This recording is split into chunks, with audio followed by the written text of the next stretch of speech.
Alright, let's have a quick look at the BitNUC, which is an Intel NUC that you can buy on Amazon. So I just got this today, went through the setup process with Windows. Pretty straightforward because it's Windows 11 and it's a very long and convoluted process, but hey, we made it through it and it runs pretty well. But I noticed right away that it is not running in dual channel RAM mode, and there's an ability to install a SATA SSD as well as upgrade the M.2 NVMe drive that's in it. So this top actually just snaps on. I've already unsnapped it so that I can take a look inside. It's a plastic lid, but it looks really nice. It has like a metal insert on the top that has a machine look on it. Looks really good. So looking at the inside of it, also the chassis is also plastic as well as the lid. You can see it is not dual channel, but the good news is we have a second slot. So I think I have some spare DDR4 around, so I'll probably remove that stick and replace it with the kit that I have.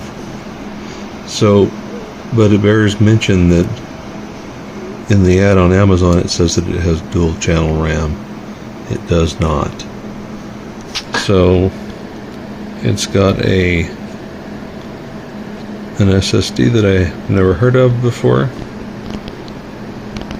It looks like the cooling is on the bottom side, and I'll take this motherboard out so we can have a look at the cooling solution.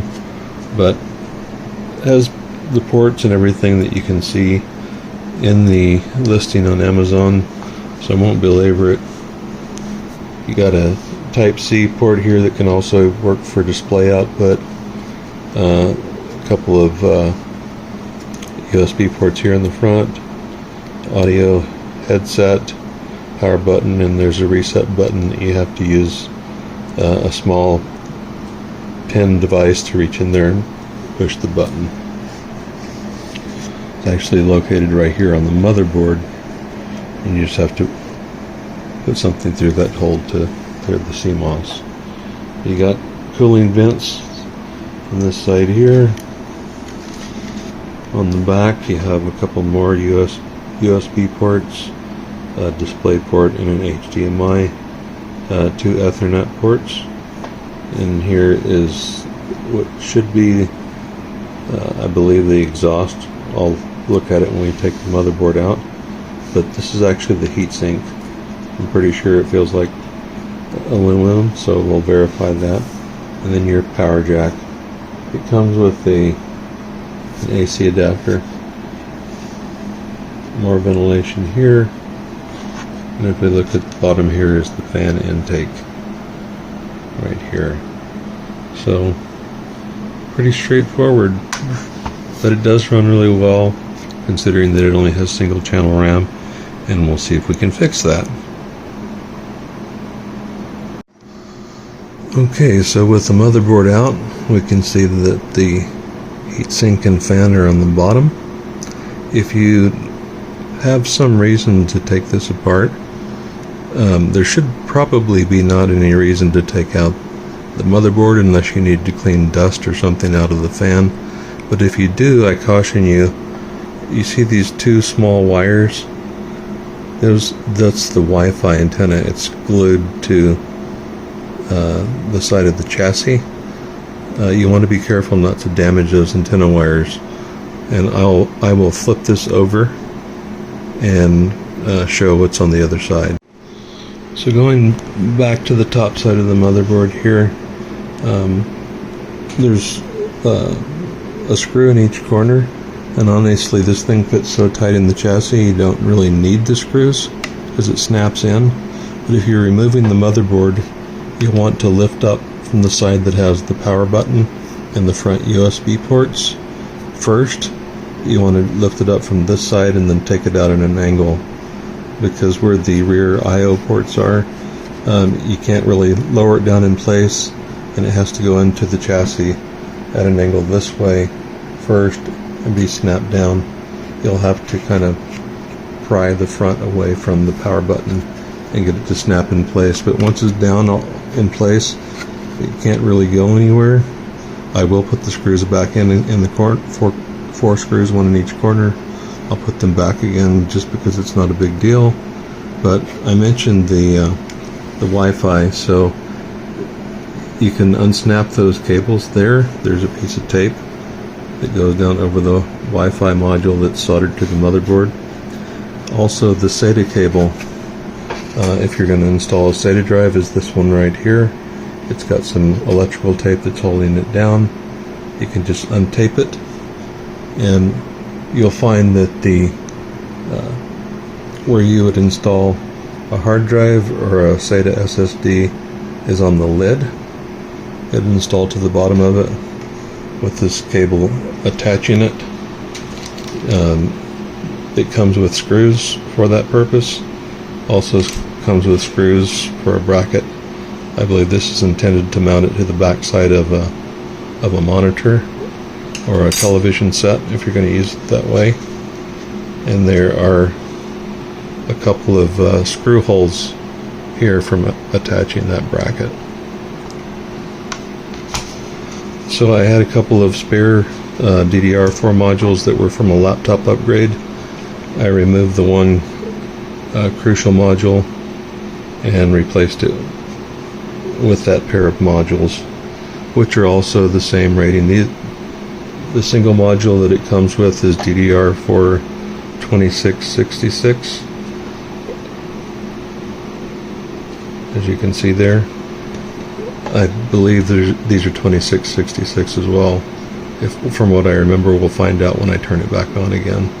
But 8 gigabyte module, which was noticeably slow, having one.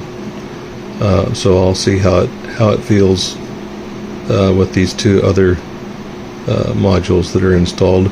They have the same or similar Micron chip on the back. So this is a Micron or Crucial memory module. These also have Micron chips on them. So let's put this back together and test it. Alright, as I'm buttoning this up, you can see that I just scrounged up a really ancient 320 gig Toshiba laptop hard drive. I've attached it to the lid with the included screws and attached the SATA cable, and we're ready to snap the lid back on. You want to be careful because the SATA cable is not very long. It does snap onto the motherboard, so you could disconnect it that way if you want to. Just be aware that you have a limited length. And then we can snap the lid back on. Just to illustrate how it's installed, if you're going to install this on the back of a television set or a monitor on a 75 by 75 or 100 by 100 VESA mount, you would install this bracket with the screws provided and then use these to attach it. Since I'm going to be setting this on top of a desk or table, I'm going to leave that bracket off because it would be sticking out of the front of it. Also, the height of the screws and the brackets is just ever so slightly above the rubber feet. So if you were to set it on a table, the screws would, or a desk, the screws would make contact with the desk surface rather than the rubber pads. But I'm going to pull that back off and save it for a rainy day.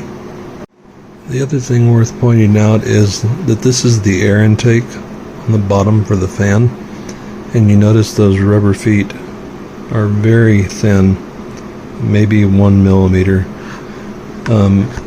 I'm going to test the thermals on this thing. I don't expect it to run hot by any means because it's a very low power processor. I believe it's 10 or 15 watts. I forgot the spec right now. So it's probably not going to run hot, but the air intake is very limited. You would probably want to, at some point, if you're using this on a desk or a table, maybe just get some other rubber feet that you can just stick on. You could probably leave these on and maybe position the rubber feet next to them, or maybe 4 of them, like here, here, here, and here, just to give it a little bit more height from the surface it's setting on, so that it can pull air in, because it's really not going to be able to pull very much air in. If these rubber feet had been maybe 2 millimeters taller, that would have helped with the air intake. Also, there's no filtration, so be aware of that. If you put it on a surface, it's going to be pulling dust in here, and you'll have to clean this out at some point. You might be able to just take, like a cheesecloth or something, and cut it, and then just tape it to the bottom to help minimize the intake of dust without really interfering with the air intake that much. So, after finding that everything worked well, I went ahead and replaced that old antique laptop hard drive with a 1 terabyte SSD and a 1 terabyte M.2 SATA drive, since the NVMe drive I had tested would not work. But let's jump over to the desktop. So right now it has the latest build of Windows 11 on it. It went through the setup process for Windows 11 is rather long and convoluted. It'll take you just some time to get through it. It immediately downloaded updates, and it is on the most current version of Windows 11. So taking a look at the system resources, you can see as I'm recording, I'm using considerable resources, 40% of the CPU. Of course, a good part of it is OBS Studio. Also, a big part of the memory that's being consumed is OBS Studio. But we now have 16 gigs of RAM, and it's 2400 megahertz. It's worth noting in the Amazon listing, this is the base model, 8 gigabytes and 128 gigs of RAM. You need to pay attention to what you're reading down here, because it talks about dual channel 3200 megahertz RAM. It says that it's 8 gig dual channel. That's not accurate. Neither is it 3200. This came with a single stick of 8 gigabyte 2666. I can't confirm whether the motherboard actually supports 3200 or not, but it's working fine with the 2 8 gigabyte sticks that I swapped into it. So you are running single channel with this default configuration, not dual channel. It's 1 stick. In order to get the dual channel, you need to go up to the 16 gigabyte stick. This did come with a 128 gig M.2 SATA drive, which ran fine, tested out with benchmarks exactly as expected, so no performance loss there, but it is not an NVMe compatible M.2 slot. So, but all in all, considering the current price on Amazon, the coupon that you can apply to it, it's not a bad value for what you're getting. Certainly not going to win any races, but you don't expect it to, right? So taking a look at CPU-Z, we can see that it is a 10 watt processor, so it's should run cool, should perform reasonably well. But let's take a look at it real quick. Look at Hardware Info 64.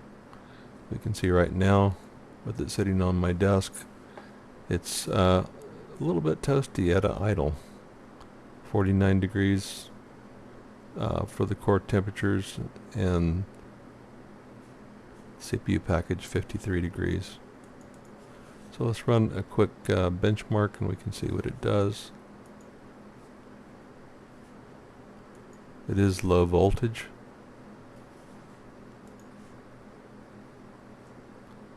this is a 4-core processor that does not have hyperthreading. So we're only going to have 4 cores running.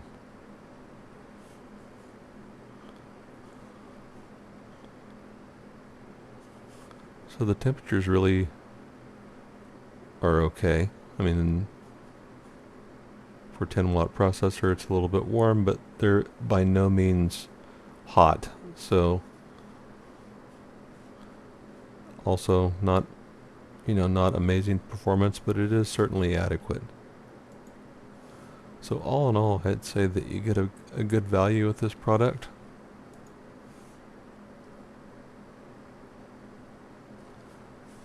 The Intel UHD graphics that are associated with this processor are not recognized by GPU-Z yet. This is the latest version available, so might want to be aware of that. But anyway, I hope you found this video helpful. I think this is a good product for the price and don't have any problem recommending it. It seems to be well built. Thanks, take care, and have a great day.